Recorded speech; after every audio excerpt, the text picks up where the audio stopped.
looks like Christmas is here. What do we have? That's right, Maserati OEM parts. Made in Italy. This is amazing. I thought they would be made in Mexico since this is like a Chrysler, but apparently not. They got shipped to me in an original snack mix box from Exotic Car Parts down in Florida. And let's see what we have here. There's actually two shipments. One was directly from England or something, because they didn't have all the parts in stock. So, crank seal, the fixed timing guides, that's left hand, this is the right hand, and what is in this box? It is the right hand hydraulic chain tensioner. Holy crap, that's a huge box for a little chain tensioner. So I wonder why.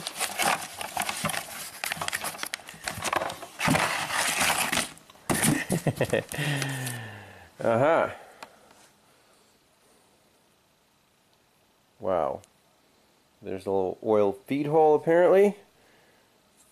And a really long grenade pin. So no ratchet on this one. Just like the service info said. I find that to be very, very strange. In this box we have two cam chains. They're identical left and right. And then the mobile guides, these are the tensioning shoes that move, left and right hand side. Two belts, a alternator, there we go, stretchy belt for the alternator, it's ridiculous. And then the left hand hydraulic tensioner, which does have a ratchet. Let's get this on the bench. I'll show you.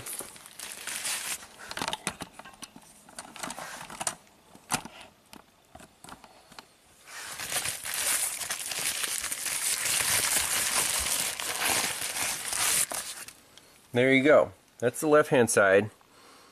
You see the grenade pin. There's a ratcheting mechanism right here. You see the ratchets right in that hole. So why does the left one have ratchets and the right one does not? Beats me.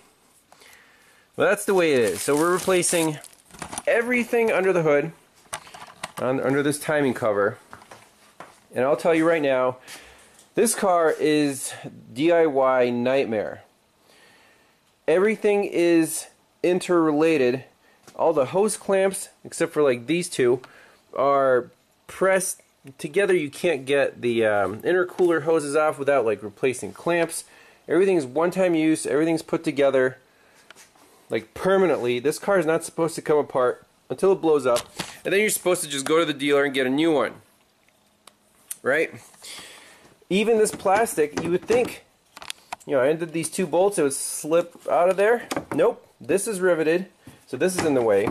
And then down here, you probably have to take the whole front end off like an Audi to get all this junk out of the way. So I'm gonna try to work around it. We can kind of force this back. I want to get this cooling fan out of here, make some room.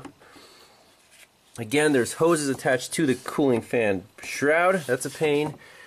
Then probably swing this forward.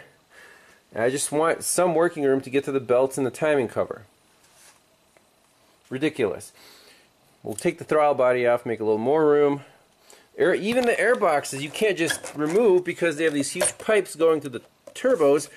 And these are like permanent clamps, like CV boot clamps. You have to, I don't know, squeeze them, whatever. So it's going to be a pain in the ass, but we got to do what we got to do. Here we go with the Christmas special repairs. I know all the Maserati techs out there laughing at their screens right now. It's just taking me an hour to get this stupid cooling fan out. They don't give you any room. I think you have to take the entire car apart just to get to, like, you know, whatever you're trying to get to. It's just completely ridiculous. You would think the cooling fan would be like a basic replacement item. Apparently it's not.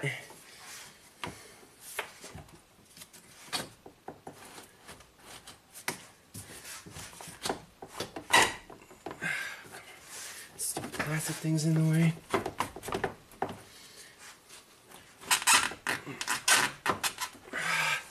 I don't know why I signed up for this crap.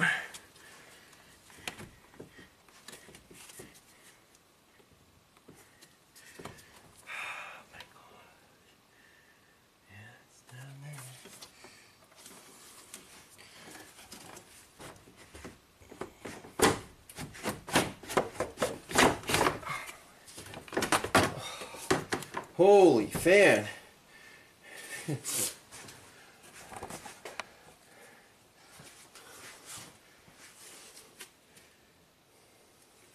Insanity.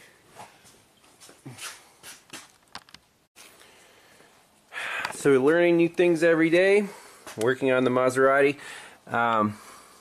This is why you want to put paper towels in all of the big openings when you remove hoses or manifolds or anything else. So this little clip is from this clamp. So I'm trying to just remove one clamp and then pivot this whole plastic intake assembly out of the way to make room to work on this timing cover. As you can see, that landed right in the paper towel. Not a big deal. If we had that off, it would have gone towards the turbo. So these clamps are really a pain. You probably need special tools to put them on or install them, and they're everywhere. So the intercooler has two intercoolers, one in each corner, one for each turbo. I just want to remove this one clamp and see if that will make enough room to do what we have to do. So basically, just want to loosen up this clamp and see if we can get this hose off of this plastic. Again, easier said than done.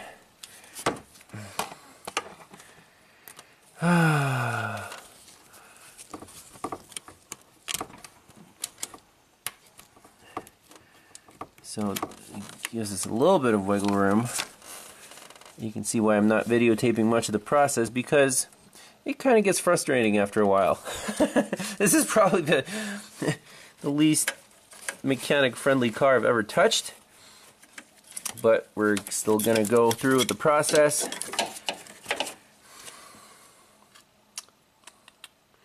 And yeah. Here's a satisfying procedure. Cut off this single-use alternator belt. Ready? Close your eyes. Piece of shit. Woo!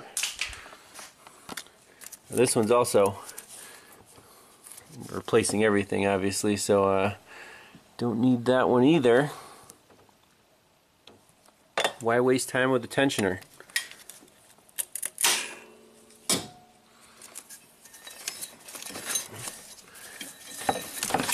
There's the easy way to take off a Maserati belt. Yeah, it's junk.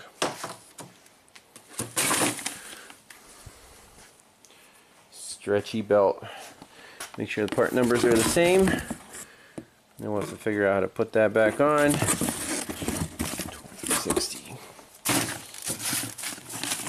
Yep.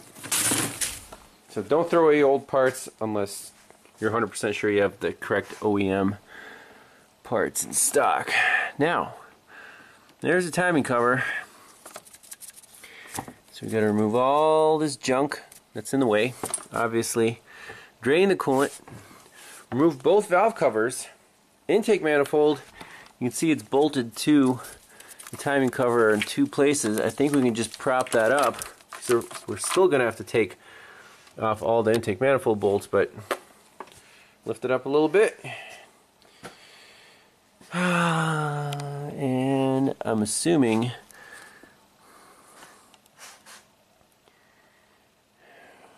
I guess we'll see how this attaches to the oil pan down there. They say you have to take off the entire oil sump. Oh, this car is starting to frustrate me. It took me like half an hour to get this radiator hose off the water pump because one-time clamp, had to pry that off. and it was just stuck on there. I didn't want to harm anything by taking it off. So now I have this jug cut out.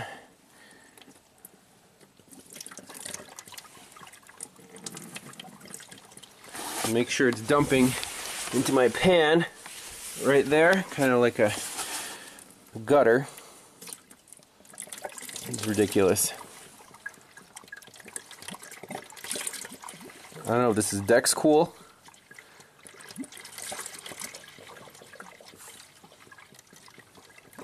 It's probably going to take like 15 gallons of coolant.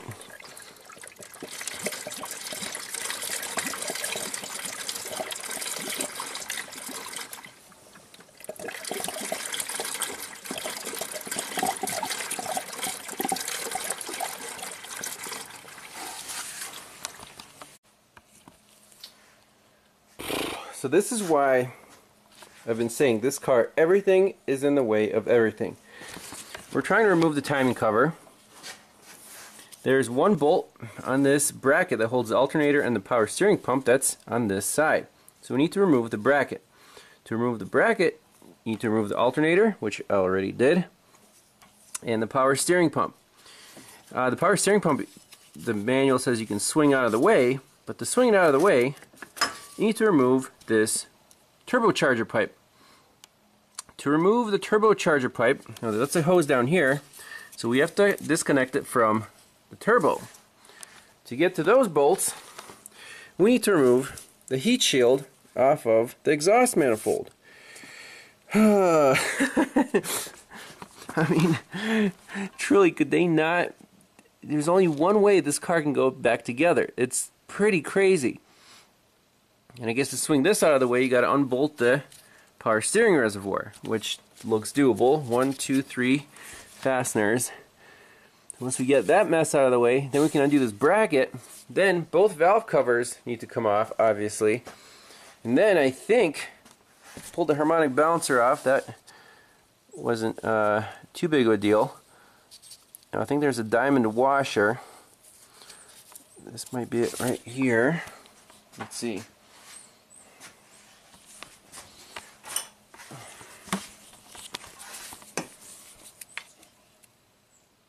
Yep.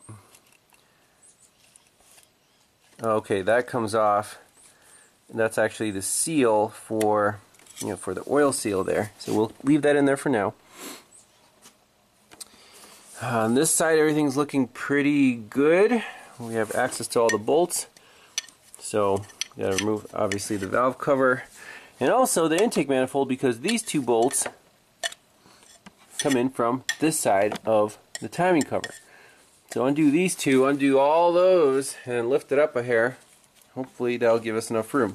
Water pump stays on the timing cover. This is why it takes, I'm sure this is more than 20 hours of labor. Alright, so this was the prize, temporarily held in by a bunch of bolts and holding a bunch of stuff. So now we're actually beginning to see some room. So this side of the timing cover looks accessible. Now it's just the top and then the actual timing cover. Holy crap. Alright, progress report. So both valve covers are free to move. Now I'm going to take off all the timing cover bolts. Here's a pretty picture. Got to take off the purple ones and the red ones. The green ones can stay in place. So, quickest way to do this is with an impact, obviously. So that one has to come out. And these two.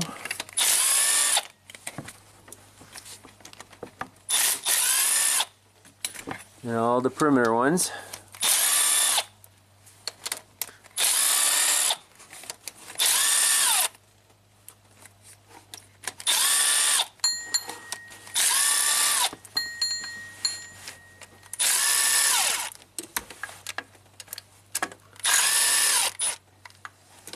Okay.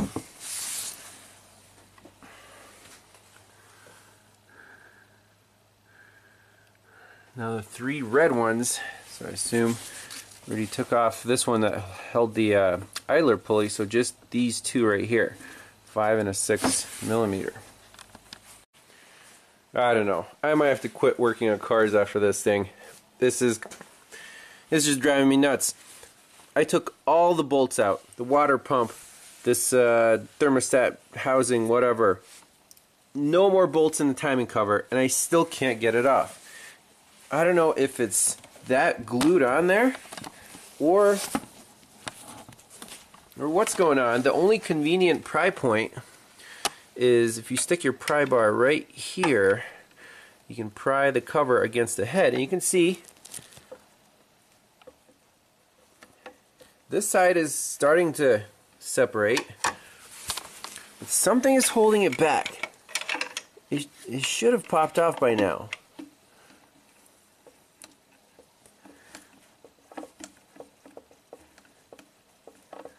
Is there a dowel somewhere that's seized up? I wish I could pry on the other side. I have to get creative, but it's just, oh, exotic cars.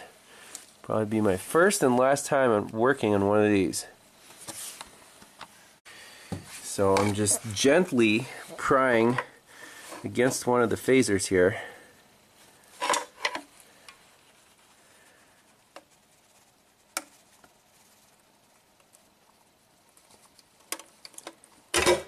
Oh my gosh, that's a little nerve-wracking. Yep, it's separated.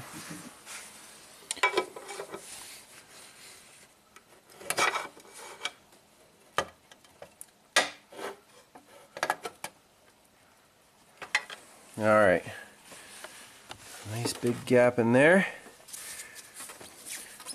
Let me finish wiggling it off and we'll look at our prize. Well, partial victory, I guess. Got the timing cover off. There is our beauty. Look at all those chains and sprockets and tensioners. Especially this right here. Who engineered this? So the crankshaft drives this intermediate sprocket, and then from there you're going to each bank. Look how extended this tensioner is. That's basically all the way out. And I don't see any broken guides.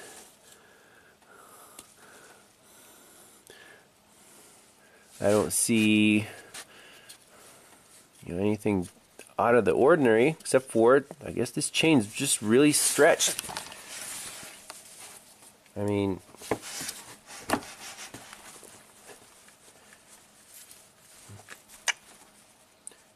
you can see that's full of oil, but if it loses oil pressure, it'll just collapse all the way. This one right here has that ratchet on there, and it's really far out. I mean, it's also basically all the way out, so it's a good thing we're replacing everything in here. Guides, tensioners, and chains, obviously. Oh, chains made in the USA on a European car. How about that? But I guess they're just stretched out, which blows my mind. So, are you telling me that every 60,000 miles you have to do a $5,000 timing chain job on your Maserati? If so, that's how they want to just sell you a new one. They're like, it's going to be cost prohibitive. We'll give you a good trade-in value. Buy a new one. Makes perfect sense to me. So, yeah, now it's just install some new parts and reassemble this beast, and we'll take it on a test drive. So next part, we'll compare the old and the new chains. I have to be very careful about marking the positions here of these chains because I don't have the special timing tools to, lock the cams in place. Like those two cams, you see they're aligned. You can put a straight edge on there, but those arrows are definitely not pointing towards each other. So I don't know why that is. but I'm not going to worry too much about it because this bank was setting no codes. It was running fine. And this one, you can see that the exhaust, that line is definitely one tooth off backwards. And you can see that by the holes. You know, this one's perpendicular to, or parallel to the surface of the head. That one is tilted counterclockwise. So pretty cool. Stay tuned for the next part in the Christmas special.